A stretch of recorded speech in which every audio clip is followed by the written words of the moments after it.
Everyone, this is me জান্নাত Majumdar and this is my weekend blog. এই weekend আমরা হুট করেই সারা দাদার বাড়ি বিক্রমপুরে চলে যাই। হুট করে রাতের 10টার দিকে প্ল্যান করি আর 11টার মধ্যেই বাড়িতে যে দেখি সারা দাদা দাদু বারবিকিউ অ্যারেঞ্জ করতেছে। খুব ভালো একটা টাইমেই গেলাম।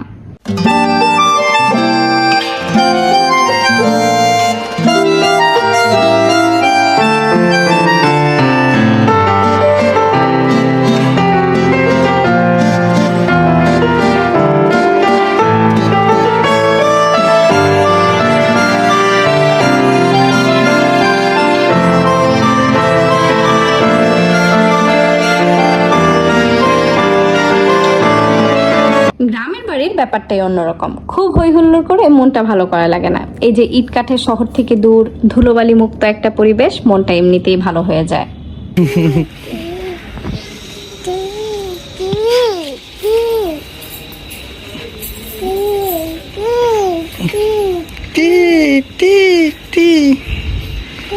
কি ধরছো? এটা আম ধরছো? এটা